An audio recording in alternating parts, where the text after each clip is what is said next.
তা মা সংসার পরিত্যাগ করতে পারছি না, তো ধ্যান হবে না। যজ্ঞ করতে গেলে অনেক বিপুল পরিমাণ অর্থ ব্যয়, ওটাও আমাদের দ্বারা হবে না। আর পূজা অর্চনা সেবা কার্য হলে আত্মনিবেদন করে করতে হবে, সেটা আমরা পারছি না। কিন্তু একটা কথা চিন্তা করুন, যদিও আমরা করি আত্মনিবেদন করে, তো করি না, দেখ যৎকিঞ্চিত হয়। কিন্তু আপনি পূজা করেন, ধ্যান করেন, তপস্যা করেন, যাই করেন, আপনাকে বাড়িতে পুজো করলে আগে কি করো? সবার আগে কি কাজ? হ্যাঁ গো মা, পুজো করলে বাড়িতে তুমি এটা পুজো করাবে, সবার আগে কি করো? সর্বপ্রথম কাজ কি? আরে পাঁজিটা দেখো, কোন দিনটা কোন মুহূর্তটা ভালো আছে, সেই দিনেই পুজো হবে, তার আগে তো বুঝতে পারবে না। যজ্ঞ করতে হলে কত আয়োজন, তবে তো হবে। হ্যাঁ, কত কিছু আয়োজন করতে হবে, অর্থ ব্যয় করতে হবে, তবে না সাধন ভজন হবে। তা মায়েদেরকে বলি, সবাই মিলে একবার বলো তো হরে কৃষ্ণ। পাঁচি দেখলে বলার জন্য, কেন দেখলে না কেন? হ্যাঁ, তিথি নক্ষত্র বিচার করেছো? কিচ্ছু করোনি? সবাই সত্যি কথা বলো, সবাই শুদ্ধ পোশাকে এসেছো? না না, বাবারা তো বাজারে কাজ থেকে চলে এসেছে, হবে। কিন্তু আপনি চিন্তা করুন, যখন আপনি যজ্ঞে বসবেন, নতুন বস্ত্র, পূজায় বসলে ধৌত বস্ত্র পরতে হবে, স্নানাদি করতে হবে, কত আয়োজন করতে হবে, তিথি নক্ষত্র বিচার করতে হবে, ব্যয় করতে হবে। কিন্তু আমার কলিযুগের এমন একটা সাধনা, কোনো ব্যয় লাগবে না। তিথি নক্ষত্র স্থান কাল পাত্র কিছু বিচার করতে হবে না। যেখানে আছো, যে অবস্থায় আছো, যেভাবে বসে আছো, যে স্থানে আছো, সূচি অসুচি, স্থান কাল, শুদ্ধ পাত্র অশুদ্ধ পাত্র কিচ্ছু বিচার করতে হবে না। সর্বত্র যে নাম করে উদ্ধার পাওয়া যায়, সে যুগের মতো যুগ হয় না, আর হবার নয়। আর সেই কলিযুগের জীব আমরা, আমাদের জন্য ভগবান এমন একটা সুযোগ সুবিধা দিয়েছে, সাধন ভজনে কোনো বিচার নেই। হাতে করো কাম আর মুখে বলো নাম, তাহলেই হবে উদ্ধার। আবার এখানেই থেমে নেই, আরো সুযোগ সুবিধা দিয়েছে। এই যে বাবা, তার আগে বলবো ওটা বলবো, মায়েরা আনারস খেতে ভালোবাসো? খাও? ভালো লাগে? পাওয়া যায় তো এখানে? পাওয়া যায় তো? ভালো লাগে তো? আচ্ছা, কে কে বৃন্দাবনের আনারস খেয়েছে একটু হাত তোলো দেখি। আনারস খাওনি? বৃন্দাবনেরটা? আরে দেখো বাপু, মোয়া তো এখানেও পাওয়া যায়, জয়নগরেও পাওয়া যায়। জয়নগরটা জগৎ জোড়া না, কেউ মোয়া কিনতে কেন, দাদা জয়নগরের মোয়াটাই দেবে, এটা ভালো না? তেমন শক্তিগড়ের ল্যাংচা বিখ্যাত, শক্তিগড়েরটা একটু নিয়ে এসে খেয়ে দেখতে হবে। তেমন আনারস সেখানেও পাওয়া যায়, বৃন্দাবনেও পাওয়া যায়। বৃন্দাবনের আনারসটা জগৎ জোড়া নাম, তো সেটা তো জীবনে একবার পরখ করবে। করেছো, বুঝতে পারছো না। তা আজকে যদি আমি নতুন করে আবার দিই, তোমরা নেবে? বৃন্দাবনের আনারস নেবে? দিলে নেবে তো? সবাই নেবে তো? আনারস আনারস আনারস, ওই বৃন্দাবনে রাধা গোবিন্দের লুকায়িত প্রেমের রস, লুকায়িত প্রেমের রস। আগে বুঝলে কোন রস? বলো বলো, যদি আমার নিতাই গৌরী কৃপা করে ওই বৃন্দাবন থেকে আমার রাধা গোবিন্দের প্রেমের রস না আনিত, বলো বলো। এই যে সবাই মিলে আমরা একত্রিত হয়ে বসেছি, আর একত্রিত হয়ে সবাই মিলে যে বলছি নিতাই গৌর হরি হরি হরি বল, নিতাই গৌর হরি হরি বল, এই যে প্রেমটা সাধন করছো, হ্যাঁ, এই যে রাধা গোবিন্দের লীলারূপ রসামৃত সাধন করছো, এটা তো এখানকার রস নয়, এটা আনারস। কোথাকার আনারস? বৃন্দাবন থেকে আনারস, বৃন্দাবনের আনারস। আর ভগবা, বৃন্দাবনের আনারস খেতে হলে কোথায় যেতে হবে? বৃন্দাবনে, তাই তো? যেখানে জিনিস সেখানে গিয়ে খেতে হবে। কিন্তু সুযোগ সুবিধাটা কোথায়? এই যে এখন সব, আগে কিছু কিনতে হলে মার্কেটে যেতে হতো, এখন কি এসেছে? অনলাইন ঘরে বসে অর্ডার করে দিলে বাড়িতে পৌঁছে দেবে। তেমন নিতাই গৌর চিন্তা করলো সবাই তো বৃন্দাবনের আনারস আনতে বৃন্দাবন যেতে পারবে না, তাই তিনি কি করলেন, বৃন্দাবন থেকে নিয়ে এসে দাঁড়ে দাঁড়ে প্রচার করছেন, ঘরে ঘরে দিয়ে চলে গেছে।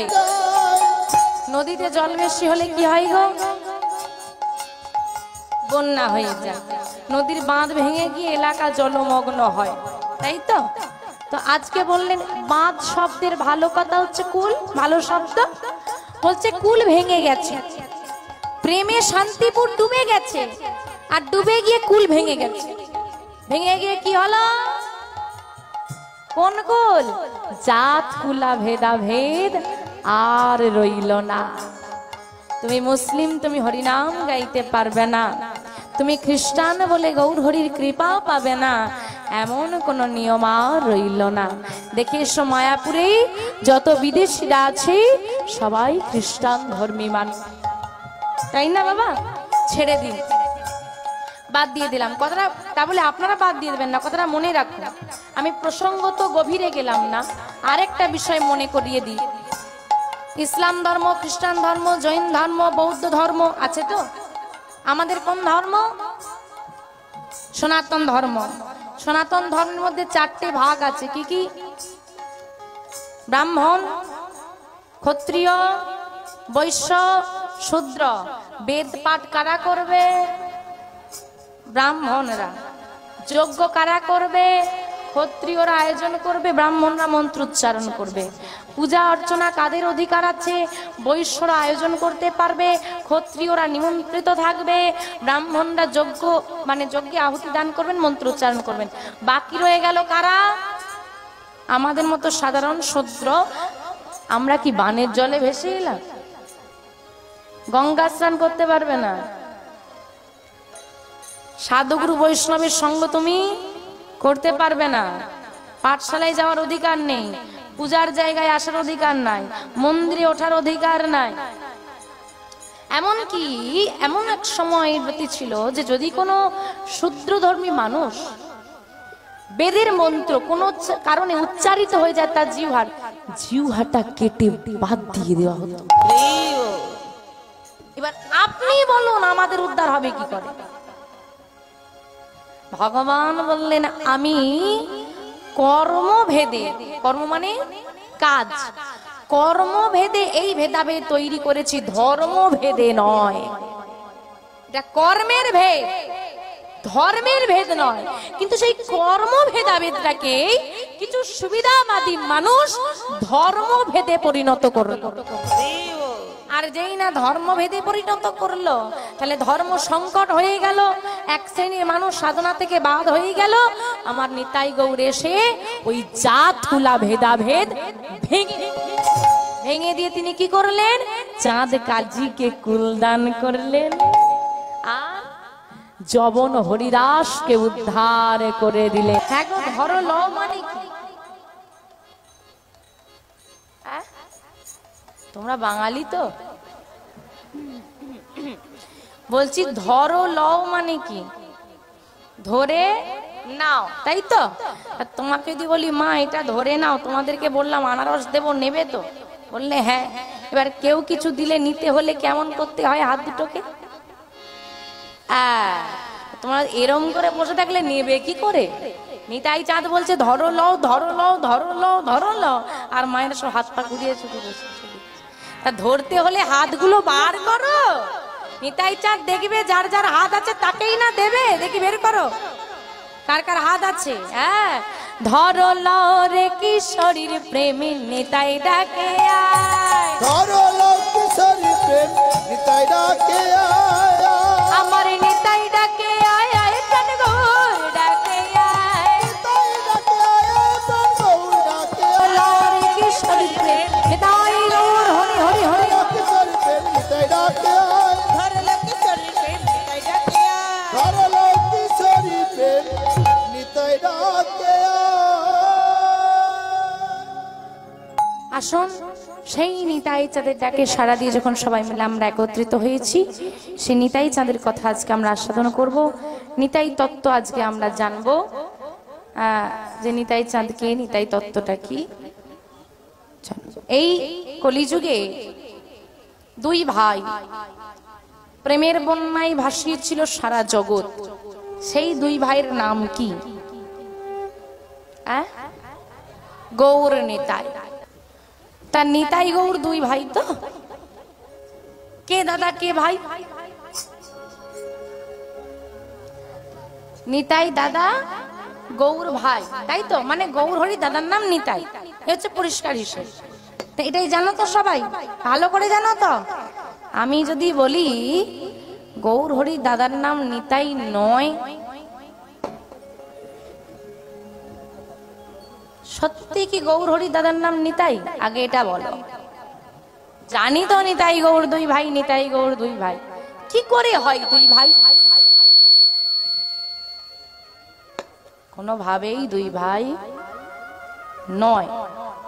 তাহলে প্রশ্ন আমার এলো, নিতাই গৌর যদি দুই ভাই না হয় তাহলে গৌর হরি দাদা কে? গৌর হরি দাদা যদি অন্য কেউ হয় তাহলে নিতাইকে কেন আমরা গৌর হরি দাদা বলি? গৌর হরি দাদা গেল কোথায়? কে সেই ব্যক্তি? কেন তার উল্লেখ নাই? আসুন এই সমস্ত বিষয় আজকে আমরা জানবো।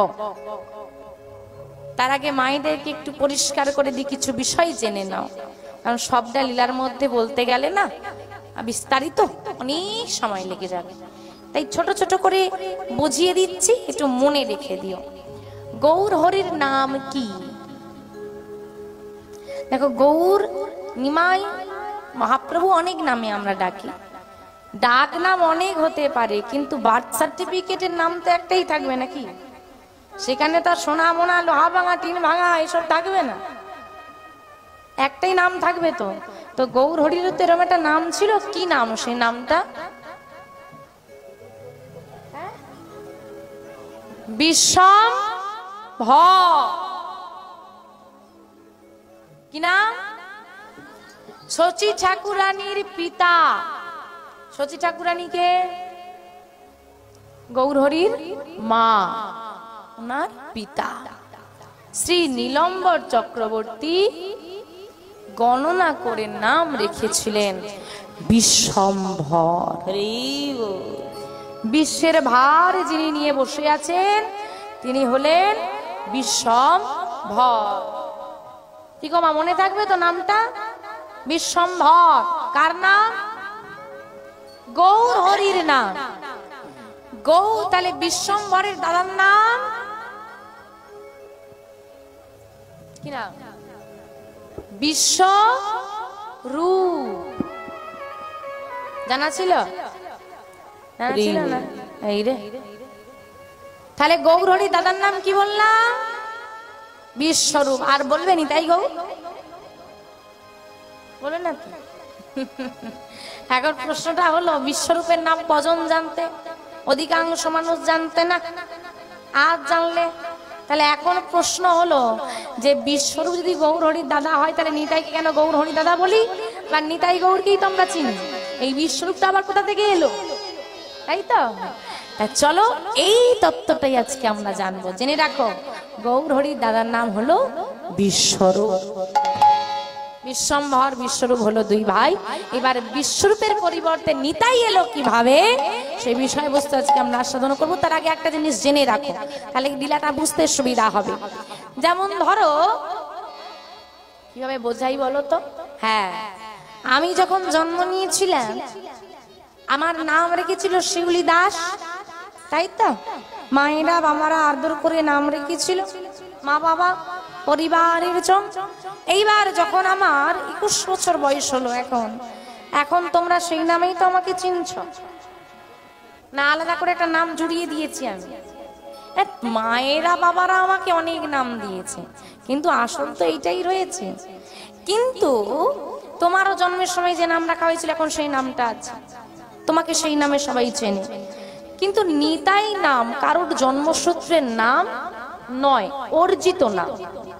যেমন মহাপ্রভু নাম, গৌর হরির নাম কি?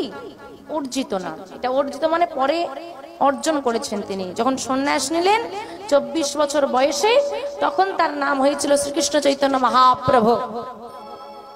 24 বছর বয়সে গিয়ে এই নামটা হলো। আগে কিন্তু ছিল না। তাই দেখবেন গৌর হরির যত লীলা আছে 24 বছর আগের যত লীলা সবেতে গৌর হরি বলা হয়েছে, মহাপ্রভু নয়। কারণ মহাপ্রভু তখন নামটা ছিল না, আমি ডাকবো কি করে? 24 বছর বয়সে গিয়ে যখন তিনি সন্ন্যাস নিলেন তারপর তার মহাপ্রভু নাম হলো। তো ঠিক সেই রকম এই নিতাই চাঁদ বা নিত্যানন্দ কোন জন্মসূত্রে কারো নাম নয়, অর্জিত নাম। কিভাবে অর্জন হলো সেই বিষয়বস্তুটা কিন্তু জানতে হবে। আসুন আমরা নিতাই গৌরকে কেন দুই ভাই বলি বা কবে থেকে নিতাই গৌর দুই ভাই হলো সেই বিষয়বস্তু আজকে আমরা আস্বাদন করব।